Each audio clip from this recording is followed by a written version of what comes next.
السلام علیکم. لائیو وذ صبوح صحت کے ساتھ میں ہوں ماوا راجپوت اور آج ہم موجود ہیں صبوح صحت کے ساتھ. صبوح کیسے ہیں آپ؟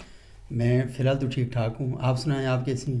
جی ٹھیک ہیں، لیکن آج سپریم کورٹ کا ایک فیصلہ بڑا ہی عجیب و غریب سا آیا ہے اور اس پہ بات کرنے کا دل ہو رہا تھا آپ سے کہ ایک ہفتہ پہلے جو مندر کرک میں توڑا گیا ہے اس پر آج سپریم کورٹ نے یہ فیصلہ دیا ہے کہ اس مندر کا جو خرچ ہے وہ گورنمنٹ نہیں پے کرے گی بلکہ لوگ پے کریں گے جنہوں نے اسے توڑ پھوڑ کیا ہے. اچھا، مجھے ماوا سمجھ نہیں آ رہی کہ آپ کو فیصلہ عجیب و غریب کیوں لگ رہا ہے. یہ تو بہت زبردست فیصلہ دیا ہے. اچھا سر، اور کیسے؟ میں تو عرصے سے اس انتظار میں تھا کہ کاش ہماری حکومت نقصان کرنے والے جو لوگ ہیں انہیں سیو کر دیتی ہے اور ہم جیسے لوگوں کے ٹیکس کا پیسہ دوبارہ ان چیزوں پہ خرچ کیا جاتا ہے جنہیں یہ فسادی اور انتشار کرنے والے لوگ نقصان پہنچاتے ہیں. پاکستان میں مظاہرے ہوتے ہیں، سڑکیں بلاک کر دی جاتی ہیں، گاڑیاں غریب لوگوں کی توڑ دی جاتی ہیں، لوگوں کے گھروں کے شیشے توڑ دیے جاتے ہیں، آگ لگا دی جاتی ہے. مجھے بتائیں کہ یہ کون سا انسان کے بچوں والا طریقہ ہے جو ہمارے لوگ یہ کرتے ہیں. ان کو شہریت کا پتہ ہی نہیں ہے کہ شہری کے حقوق کیا ہوتے ہیں، فرائض کیا ہوتے ہیں. آپ کا حق ہے کہ آپ احتجاج کریں، کسی چیز سے اختلاف کرنا بھی آپ کا حق ہے، آپ کی مذہبی تشریح کا اور تعبیر کا بھی آپ کو حق حاصل ہے. لیکن یہ کیا طریقہ ہے کہ آپ بدماشی کرتے ہوئے آئیں اور لوگوں کی مقدس مقامات کو، شہریوں کے مقامات کو، لوگوں کی املاک کو تباہ و برباد کر دیں. یہ انسان کے بچوں والا کام نہیں ہے اور نہ ہی کسی مہذب انسان کو زیب دیتا ہے اور نہ ہی کسی مہذب ملک کے شہریوں کو یہ زیب دیتا ہے. سر بیسکلی اس کی ہسٹری کیا ہے، تاریخ کیا ہے اگر ہم دیکھیں مندر کی تو؟ اچھا ماوا، ایک بات ہمیں کلیئر ہونی چاہیے، یہ مندر نہیں ہے، ہاں، یہ سمادھی ہے. سمادھی کا مطلب یہ ہوتا ہے جس طرح ہمارے بزرگوں کے مزارات ہیں اسی طرح یہ سمادھی ہے. اور یہ ایک ہندوؤں کے صوفی بزرگ تھے، روحانی بزرگ تھے. یہ پوری دنیا سے گھوم کر آئے روایات کے مطابق اور یہ کرک کے اس علاقے ٹیڑی میں آ کے آباد ہو گئے. 1919 میں ان کا انتقال ہوا. ہر سال یہاں سمادھی پر 2 تقریبات کا انعقاد کیا جاتا ہے. ایک 5 اپریل کو ہوتی ہے جس میں یہ جو بابا جی ہیں ان کا یوم پیدائش منایا جاتا ہے، اور دوسری 10 اپریل کو ہوتی ہے، 10 جولائی کو ہوتی ہے جس میں ان کا یوم وفات منایا جاتا ہے. مزے کی بات یہ ہے پورے کرک میں کوئی ہندو نہیں رہتا اور یہاں جو ہندو آتے ہیں ان تقریبات کے موقع پر یہ زیادہ تر آتے ہیں اندرون سندھ سے، کیونکہ ان بابا جی کے مریدوں کی بڑی تعداد سندھ میں اور پھر پاڑا چنار سے، ہمارے خیبر پختونخوا کے مختلف علاقوں سے یا اسلام آباد سے لوگ جاتے ہیں. وہاں جا کر ان بابا جی کے جو فالور ہیں وہ ان کے پاس جاتے ہیں. اور آپ کے علم میں ہے کہ جس طرح بری امام کو ماننے والے، مطلب پاکستان میں صوفیاء کو ماننے والے بے شمار ہیں، لیکن سارے حضرت بابا بری امام جو ہیں ان کے ارادت مند نہیں ہیں. مطلب ان کو بزرگ تو سمجھتے ہیں لیکن یہ نسبت ایک خاص لوگوں کی ہوتی ہے. تو وہ جو خاص نسبت کے لوگ ہیں وہ ان کے لیے سمادھی تھی.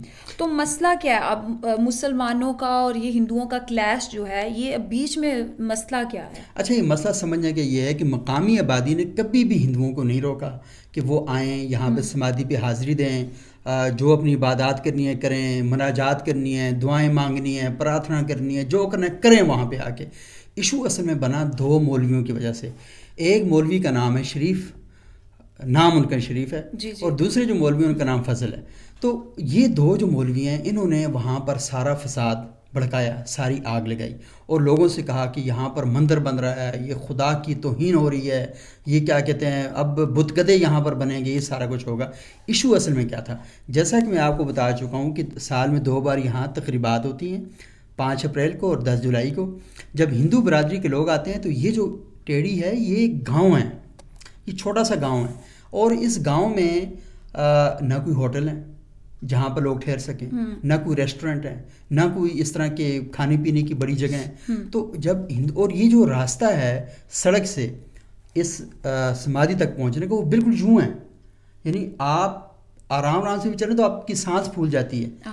تو اب لوگ جو آتے ہیں سندھ سے، شہروں سے، ان کے لیے پہنچنا وہاں تک بڑا مشکل ہوتا ہے. مقامی آبادی ان کو اپنے گھروں میں نہیں ٹھہراتی، ہوٹل وہاں پر موجود نہیں ہے، مسجد میں ان کو ٹھہرایا نہیں جا سکتا کیونکہ ہندو ہیں. تو اب انہوں نے یہ سوچا کمیونٹی کے لوگوں نے کہ آئے روز یہاں پر حاضری دینے والوں کی تعداد بڑھتی جا رہی ہے. تو آپ نے جو بری امام ہے اس کو شاندار کمپلیکس بنایا، اتنا بڑا بنا دیا. کیوں؟ لوگ وہاں پر آتے ہیں. باقی جو دربار ہیں، مزار ہیں، آپ دیکھتے ہیں کہ ان میں روزانہ توسیع ہوتی جا رہی ہے. تو ان کی بھی آبادی بڑھ رہی ہے نا, انہوں نے کوئی نسل بندیاں تھوڑی کروائی ہوئی کہ یہاں بچے نہیں پیدا ہوتے, ان کے بھی تو بچے پیدا ہوتے ہیں نا, تو وہ بڑھتے جا رہے ہیں. تو وہ جب آ رہے ہیں تو ہمارے مسلمانوں نے کہا نہیں, یہ تو اسی نہیں کر سکتے. سر کس فرقے سے اگر آپ کچھ اس پہ ڈسکشن؟ اچھا, میں فرقے کی بات ایسے نہیں کروں گا, ایسے فرقہ واریت پھیلتی ہے. سر لیکن نہیں, پھر بھی کوئی ایسا کہ وہ دونوں جو مولانا تھے ان کا کیا بیسک, کیا کہاں سے آئے ہیں اسی جگہ کے؟ اسی جگہ کے. ایک مولوی صاحب تقریباً کو 20 کلومیٹر دور جو مولوی شریف ہیں وہاں رہتے ہیں. اور کیونکہ میں آپ کو کرک کے حوالے سے کچھ بڑے خاص اس کا جو پس منظر وہ بتاؤں کہ کرک یہ واحد ہے کہ جہاں صرف ایک قوم بستی ہے, وہ خٹک ہے. اچھا, کرک میں خٹک بستے ہیں, اور خٹک جتنے بھی ان سب کا جو مکتب فکر ہے وہ دیوبندی ہے. کچھ لوگ جماعت اسلامی کی بعد میں آ گئے ہیں, لیکن ویسے کرک اپنے سارے مزاج کے اندر دیوبندی اسکول آف تھاٹ کا علاقہ ہے. لیکن اس کا مطلب یہ نہیں ہے کہ دیوبندی مکتب فکر ان ساری چیزوں کو سپورٹ کرتا ہے یا اس طرح کرتا ہے. اس کے اندر کچھ لوگ ہیں جو یہ شرپسندی کر رہے ہیں. میں جب وہاں پر گیا تو میں نے دیکھا کہ بہت سے لوگ اس سارے واقعے کی مذمت کر رہے تھے. اور دیکھیں نا, آج تک وہاں پہ یہ تقریبات ہوتی رہی ہیں نا, تو مقامی لوگوں کی تعاون کے بغیر کیسے ہو سکتی ہے؟ تو مقامی لوگ سپورٹ کر رہے تھے تو تب یہ تقریبات ہو رہی تھی نا. اور مجھے وہاں کی جو ہندو برادری کے لوگ ہیں انہوں نے خود یہ بات بتائی ہے کہ مقامی آبادی نے ہمیشہ ہمارے ساتھ کوآپریٹ کیا ہے, ہمارے ساتھ تعاون کیا ہے. اب لوگوں کو جب مشتعل کر دیا جاتا ہے مذہب کی بنیاد کے اوپر, اور انہیں یہ کہا جاتا ہے کہ تمہاری آخرت تباہ ہو جائے گی, تم ذلیل و خوار ہو جاؤ گے, تو پھر لوگ کہتے ہیں یار اپنی آخرت تو بچانی ہے ہم نے. تو اس سلسلے میں وہ پھر سڑکوں پر آ گئے. تو وہ ہندو جو ہیں وہ وہاں پہ 3-4 کمرے بنانا چاہتے ہیں. لوگ وہاں پر آتے ہیں, بوڑھے آتے ہیں, ضعیف العمر افراد. آپ کو پتہ ہے کہ مذہب کی طرف لگاؤ اور جو جھکاؤ ہے وہ زیادہ آخری ٹائم میں زیادہ لوگوں کا ہوتا ہے, تو ان کے لیے چلنا پھرنا مشکل ہے. وہ ان کو کمرے شمرے بنا کر دے دیجئے, وہاں پہ وہ رات 1-2-3 دن رک جائیں. تو یہ سارے کا سارا یہ مسئلہ تھا, کیونکہ وہاں رہنے کی جگہ نہیں ہے کسی کے لیے. تو 1997 میں بھی یہاں پر حملہ ہوا. پھر یہ ابھی 2020 کی. سر حل کیا ہے, سلوشن کیا دیں؟ حل تو اصل میں بین المذاہب ہم مانگی کہ آپ یہ جو جگہیں ہیں یہ آپ دیکھ لیں کہ ان کی ایک تاریخی حیثیت ہے. پاکستان میں کٹاس راج ہے, پاکستان میں اور بڑے مندر ہیں, سکھوں کے گردوارے ہیں, کیا کہتے ہیں کئی اور مذہب, بدھ مت کی پاکستان میں تو بہت زبردست شاندار سائٹس ہیں. پوری دنیا سے بدھ مت کے لوگ 2004 سے پہلے جب تک یہاں دہشت گردی اور انتہا پسندی کی جڑیں مضبوط نہیں ہوئی تھیں تو لوگ آتے تھے اور بہت بڑا ٹورزم ہوتا تھا. اب مجھے بتائیں یہ جو ہندو اس گاؤں میں جاتے ہیں تو مجھے بتائیں یہ پیسہ لے کر جاتے ہیں نا, وہاں مقامی لوگوں کا کاروبار چلتا ہے, وہاں سے چیزیں خریدتے ہیں, بازار میں گھومتے پھرتے ہیں, ایک دوسرے کے ساتھ انٹریکشن کرتے ہیں, تو نتیجے کے طور پر بہت زبردست قسم کی انوائرمنٹ اور ایک معاشرہ جو ہے وہ تیار ہوتا ہے. تو اصل چیز تو یہ ہے کہ آپ مطلب اپنے آپ کو بھی وہ کریں, اپنے مذہب کو چھوڑو نہیں, دوسرے کسی کو چھیڑو نہیں. اس اصول کے اوپر آپ گامزن رہیں.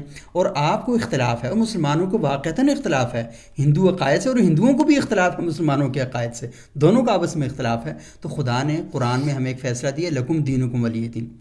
ہم آپ کو دعوت دیتے ہیں کہ آپ ہمارے دین پر آ جائیں, وہ ہمیں دعوت دیتے ہیں کہ ہم ان کے دین پہ چلے جائیں. تو اللہ نے کہا کہ جو جس چیز کو جہاں پر ٹھیک سمجھتا ہے وہ اس کے اوپر رہے.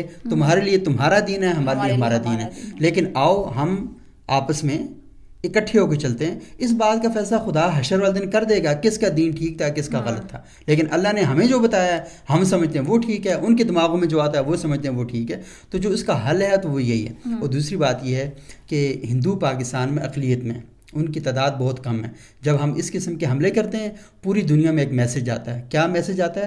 کہ پاکستانی مسلمان اکثریت میں, اور اکثریتی آبادی والا مسلمان اور اسلام کے نام پر بننے والا ملک, یہاں پر دیگر مذاہب کے لوگوں کو سانس لینے کی اجازت نہیں ہے, عبادت کرنے کی اجازت نہیں ہے. تو مجھے بتائیں کہ جب ہم یہاں پر مندر توڑتے ہیں, سمادھی پر حملہ کرتے ہیں, اصل میں ہم بابری مسجد کو توڑنے کا ہندوؤں کو حق دے رہے ہوتے ہیں.